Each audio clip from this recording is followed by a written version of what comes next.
Hello everyone, मैं आपका GS mentor प्रकाश राजा आपके अपने यूट्यूब चैनल जीएस अड्डा विद पीसी में आपका हार्दिक अभिनंदन करता हूं। डियर फ्रेंड्स, हम general science important question series को फॉलो कर रहे हैं और इसी क्रम में आज अपन बात करने वाले हैं सीरीज नंबर 20 की, जिसमें वो 20 इंपॉर्टेंट क्वेश्चंस लिए गए हैं जो आपके आने वाले जितनी भी कंपटीशन एग्ज़ाम है उनके लिए बहुत ही ज़्यादा हेल्पफुल साबित होने वाले हैं। तो आप ज़्यादा से ज़्यादा इनको रीड करने की कोशिश करें, ज़्यादा से ज़्यादा लाइव आएँ और अपने फ्रेंड्स को भी इसके बारे में बताएं। चैनल को सब्सक्राइब करें, लाइक करें, साथ में बेल आइकन को अवश्य प्रेस करें जिससे आने वाले जितने भी वीडियोज़ हैं उनके नोटिफिकेशन आपको वक्त पर मिल सके और आप अपने जीएस नॉलेज को बढ़ा सकें। तो इसी क्रम में डियर फ्रेंड्स, अपन अपनी क्वेश्चन सीरीज़ के फर्स्ट क्वेश्चन की ओर मूव करते हैं। एक बार फिर से आपका स्वागत करता हूं आपके अपने यूट्यूब चैनल जीएस अड्डा विद पीसी में और बढ़ते अपन अपने क्वेश्चन की ओर। अपना फर्स्ट क्वेश्चन है, प्रकृति का किसान किसे कहा जाता है? क्वेश्चन फर्स्ट है, प्रकृति का किसान किसे कहा जाता है?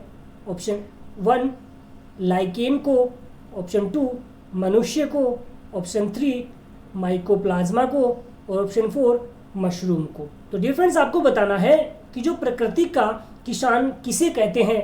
तो फ्रेंड्स, का राइट आंसर आप कमेंट बॉक्स में कर सकते हैं। तो इसके राइट आंसर की बात करें तो इसका राइट आंसर होगा ऑप्शन 1 लाइकेन को, यानी कि लाइकेन को प्रकृति का किसान कहा जाता है। यानी कि प्रकृति का अगर सबसे महत्वपूर्ण किसान के रूप में जिसको देखा जाता है तो वो होता है लाइकेन। अब ज़्यादा लाइकेन क्या होता है? लाइकेन एक ऐसी इकाई होती है जो एक कवक प्रजाति और शैवाल प्रजाति का स्थायी गठबंधन होता है। यानी कि दोनों को मिलकर के किसका निर्माण होता है? एक शैवाल और कवक को मिलकर के जो इसका एक मजबूत गठबंधन होता है, एक यूनिट होती है, उसी को लाइकेन कहा जाता है। बात करें तो ये तो हो गया इसका राइट आंसर ऑप्शन 1 लाइकेन, कि लाइकेन को प्रकृति का किसान कहते हैं। बात करें मनुष्य की तो मनुष्य का वैज्ञानिक नाम होता है होमो सैपियंस। अभी कुछ ही दिनों टाइम पहले 2015 में इसके बारे में दक्षिणी अफ्रीका में विशेष इसके बारे में बताया गया था कि मनुष्य की एक नई प्रजाति होमो नलेडी खोजी गई थी और इसको सबसे पहले बताया गया था दक्षिणी अफ्रीका के द्वारा। 2013 के अंदर इसके बारे में विशेष जानकारी दी गई थी, तो ये भी आपको याद रखना है।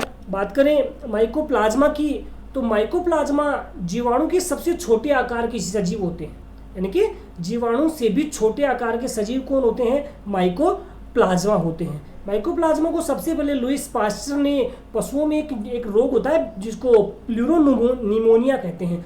पशुओं में एक रोग होता है प्लूरोनिमोनिया, उसमें सबसे पहले लुई पास्चर ने इस रोग को देखा था माइकोप्लाज्मा को, और इसको सबसे पहले नाम दिया था नोकार्ड व रॉक्स ने। नाम देने वाले वैज्ञानिक थे नोकार्ड व रॉक्स, और सबसे पहले इसको देखा था पशुओं में एक प्लूरोनिमोनिया रोग में, उनका नाम था लुईस पास्चर।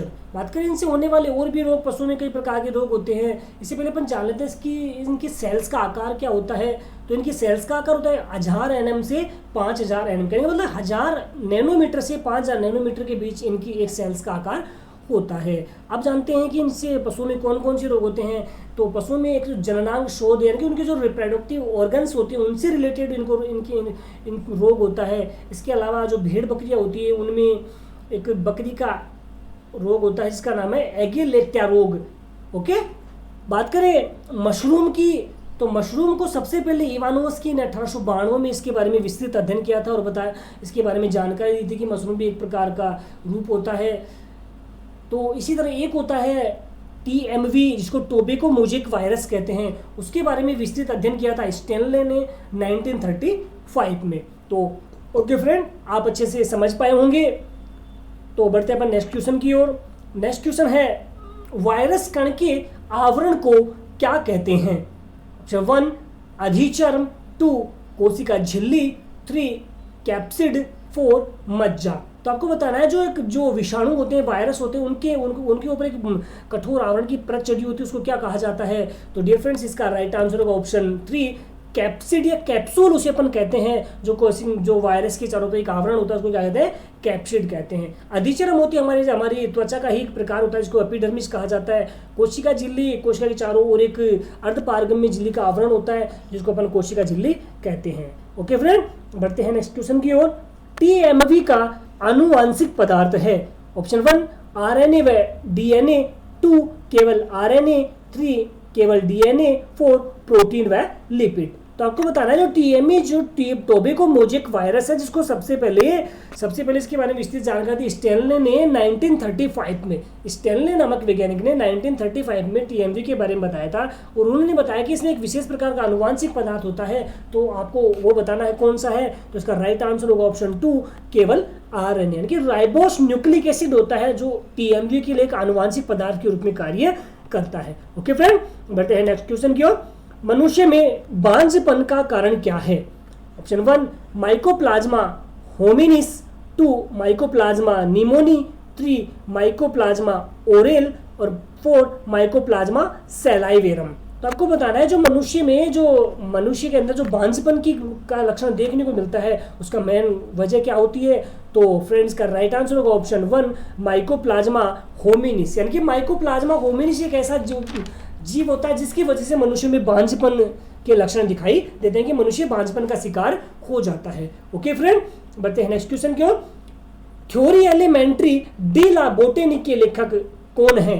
1 हेक्सले, 2 डी कैंडोली, 4 थियोफ्रेस्टस और 4 लीनियस। तो आपको बताना है जो थ्योरी एलिमेंट्री डी ला बोटेनिक एक पुस्तक थी, उसके लेखक उसको लिखने वाले सबसे पहले लेखक कौन थे? तो फ्रेंड्स का राइट आंसर होगा डी कैंडोली, यानी कि एपीडी कैंडोली इनका पूरा नाम होता है, एपीडी कैंडोली। इन्होंने सबसे पहले थ्योरी एलिमेंट्री डी ला बोटेनिक पुस्तक लिखी थी। इसी तरह बात करें अपन थियोफ्रेस्टस की, तो थियोफ्रेस्टस को वनस्पति शास्त्र का जनक कहा जाता है। कई बार क्वेश्चन पूछ लिया जाता है कि वनस्पति शास्त्र का जनक किसे कहते हैं, तो इसके बारे में क्या बताओगे? थियोफ्रेस्टस को वनस्पति शास्त्र का जनक कहा जाता है। बात करें लीनियस की, तो लीनियस ने अपनी एक पुस्तक लिखी थी स्पीसीज प्लांटेरम, और उन्होंने इस स्पीसीज प्लांटेरम नामक पुस्तक में जंतुओं की 7300 प्रजातियों के बारे में विस्तृत अध्ययन किया था, उनके बारे में बताया, और इसीलिए इनको आधुनिक वर्गीकरण विज्ञान का जनक कहा जाता है। ओके फ्रेंड, आधुनिक वर्गीकरण विज्ञान का जनक किसे कहते हैं? लीनियस, कैरोलस लीनियस को आधुनिक वर्गीकरण विज्ञान का जनक कहा जाता है। ओके, तो 5th नंबर क्वेश्चन का राइट आंसर होगा ऑप्शन 2 डी कैंडोली, और इसके जो एक्स्ट्रा फैक्ट थी वो मैंने आपको बताया। बढ़ते हैं नेक्स्ट क्वेश्चन की ओर। ऐसे जंतु जिनमें बाह्य निषेचन होता है क्या कहलाते हैं? 1 जरायुज, जिसको विविपेरस भी कहा जाता है, 2 अंड जरायुज, 3 अंडज, और 4 इनमें से कोई नहीं। तो आपको बताना है कि ऐसे जीव जिनके अंदर बाह्य निषेचन, जिनके अंदर एक्सटर्नल फर्टिलाइजेशन की क्रिया संपन्न होती है, उनको क्या कहा जाता है? तो इसका राइट आंसर होगा ऑप्शन 3 अंडज। अंडज वे जंतु होते हैं जो अंडे देने का कार्य करते हैं, वे जंतु जो अंडे देते हैं अंडज कहलाते हैं। तो ये जो अंडज जंतु होते हैं उनके अंदर जो निषेचन की क्रिया होती है वो एक्सटर्नल स्टेज के अंदर होती है। ओके फ्रेंड, तो आप समझ पाए होंगे।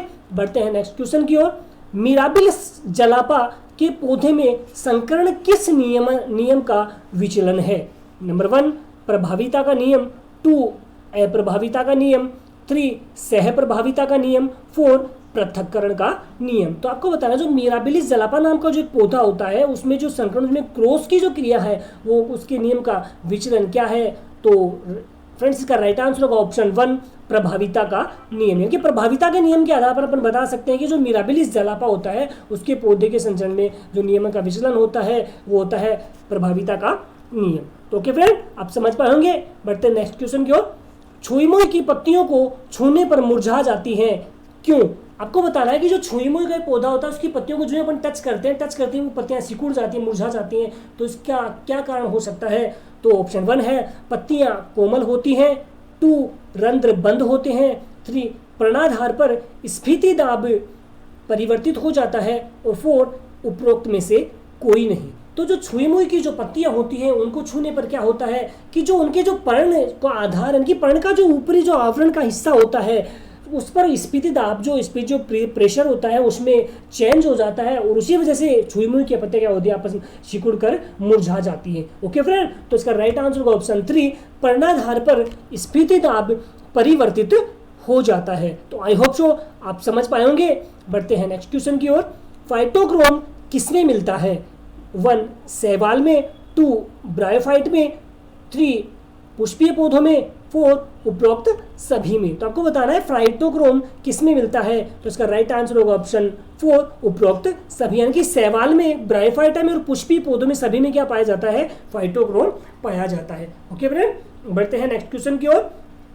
टमाटर में कौन सा भाग खाया जाता है? नंबर 1 रैकिस, 2 पुष्पासन, 3 बीजांड व फल भित्ति, 4 मध्य फल भित्ति। तो आपको बताना है जो टमाटर होता है, जो अपने जिसको आप एक मसाला सब्जी के रूप में यूज करते हैं, तो उसका कौन सा भाग खाया जाता है? तो डियर फ्रेंड्स, जो टमाटर होता है उसका संपूर्ण पार्ट कहने के मतलब उसका बीजांडांश और उसका जो फल भित्ति होते हैं सभी को खाया जाता है, उसके अंदर जो मौजूद बीज होते हैं उनको भी खाया जाता है और उसकी संपूर्ण फल भित्ति भी खाया जाता है। तो इसका राइट आंसर होगा ऑप्शन 3 बीजांड व फल भित्ति, यानी कि टमाटर की बीजांड व फल भित्ति यानी कि उसके संपूर्ण पार्ट को खाया जाता है। ओके, बात करें अपन पुष्पासन से रिलेटेड कुछ ऐसे एग्जाम्पल जिसका पुष्पासन भाग खाया जाता है, जैसे सेब है, नाशपाती है, ये दोनों ऐसे फल होते हैं जिनका पुष्पासन पार्ट खाया जाता है। सेब के बोटनिकल नेम की अपन बात करें तो सेब का बोटनिकल नेम होता है पायरस मेलस होता है, पायरस मेलस सेब का बोटनिकल नेम होता है पायरस मेलस। बात करें नाशपाती, तो नाशपाती का होता है पायरस कामुनिश, क्या होता है, पायरस कामुनिश। ओके, बात करें फल भित्ति से रिलेटेड, तो फल भित्ति से जो इमली है, आम है, तो इनकी मध्य फल भित्ति खाई जाती है। इमली के बोटनिकल का नेम जाने तो इमली का बोटनिकल नेम होता है टेमारिंडस इंडिका, टेमारिंडस इंडिका इमली का बोटनिकल नेम होता है, जबकि मैंगीफेरा इंडिका आम का बोटनिकल नेम होता है। तो आई होप सो फ्रेंड आप समझ पाए होंगे। बढ़ते नेक्स्ट क्वेश्चन की ओर।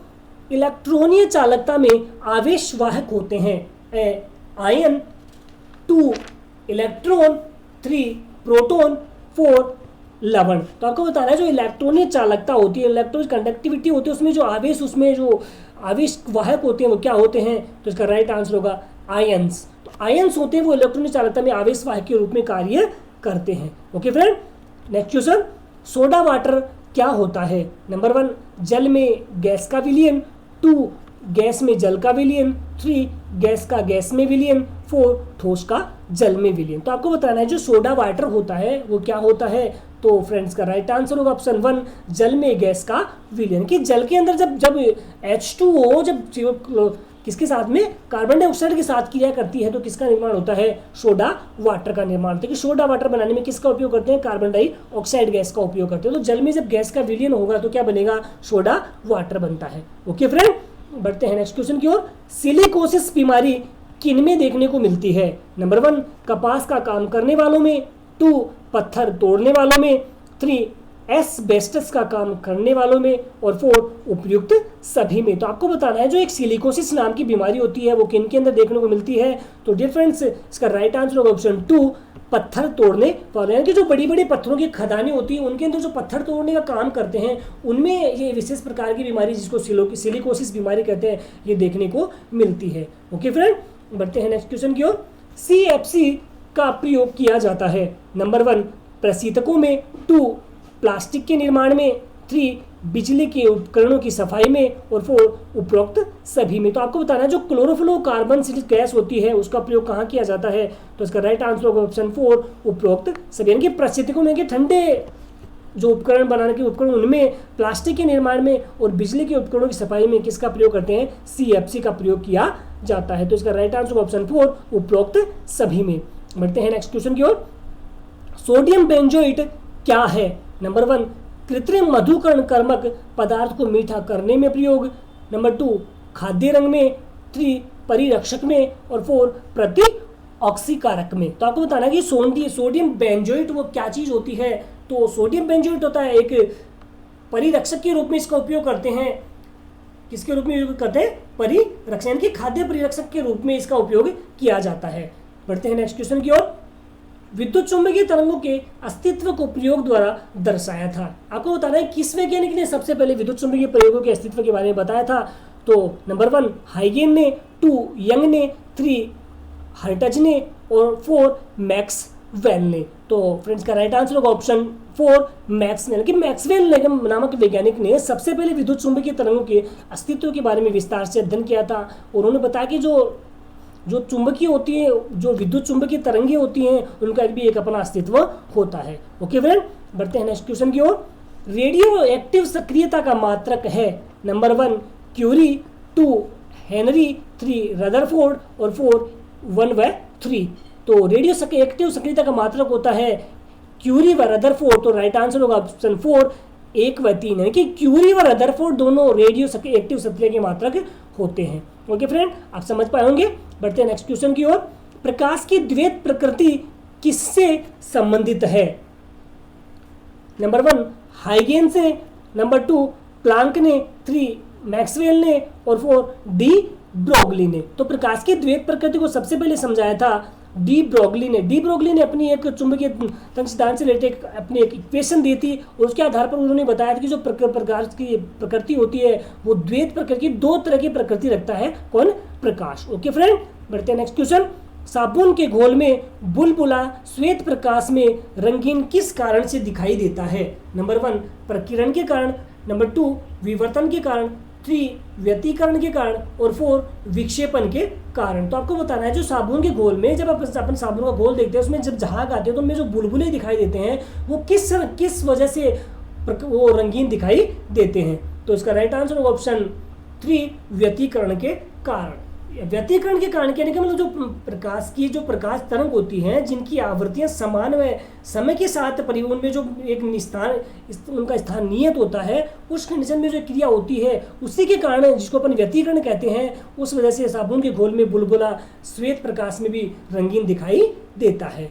ओके फ्रेंड, बात के लिए अपन विवर्तन की। तो विवर्तन एक ऐसी प्रक्रिया जो ऋजु रेखीय संचरण के विचलन की घटना होती है, यानी कि जो ऋजु रेखीय संचरण की घटना होती है उसी को क्या कहा जाता है? विवर्तन कहा जाता है। Okay friend, next question. विद्युत क्षेत्र की तीव्रता का मात्रक क्या है? नंबर 1 न्यूटन पर मीटर, 2 वोल्ट पर मीटर, 3 वोल्ट इंटू मीटर और 4 न्यूटन पर कूलाम। तो आपको बताना है विद्युत क्षेत्र की तीव्रता का मात्रक क्या है? तो इसका राइट आंसर होगा ऑप्शन 4 न्यूटन पर कूलाम, यानी कि न्यूटन पर कूलाम विद्युत क्षेत्र की तीव्रता का मात्रक होता है। कि चुंबक के चारों ओर एक विशेष प्रकार का जो क्षेत्र पाया जाता है उसी को विद्युत चुंबकीय क्षेत्र कहा जाता है। ओके, तो इसका राइट आंसर ऑप्शन 4 न्यूटन पर कूलाम। तो नेक्स्ट, तो थैंक यू फ्रेंड, आज के लिए इतना ही। तो डियर फ्रेंड्स, कैसा लगा आपको ये वीडियो? क्या वाकई आपको लगता है कि ये आपकी किसी फ्रेंड या आपकी किसी फैमिली मेम्बर जो कंपटीशन एग्जाम की प्रिपरेशन कर रहे हैं उनके लिए बहुत ज़्यादा हेल्पफुल साबित हो सकता है? तो आप अपने जितने भी सोशल मीडिया ग्रुप हैं उनमें इनको ज़्यादा से ज़्यादा शेयर कीजिए, जिससे इतना सा होगा कि आपके फ्रेंड को कहीं ना कहीं अच्छा लगेगा और वो आपको इसके लिए थैंक्स कहेगा, तो आपको भी अच्छा लगेगा, मेरा भी एक छोटा सा मैसेज उन तक पहुँच पाएगा। तो दोस्तों, कैसा लगा वीडियो कमेंट बॉक्स में मुझे मैसेज करके अवश्य बताना और चैनल को सब्सक्राइब अवश्य करना विद बेल आइकन बटन के साथ में। और अगर आपको पीछे वाली वीडियो देखने हैं तो अभी एंड स्क्रीन आई बटन में आप क्लिक करके पीछे की वीडियो को देख सकते हैं। तो फ्रेंड्स, आज के लिए इतना ही। आई होप आपको बहुत अच्छा लगा होगा और अपन नेक्स्ट सीरीज एक बार फिर से लेकर हाजिर होंगे। तो आज के लिए इतना ही। जय हिंद, जय भारत।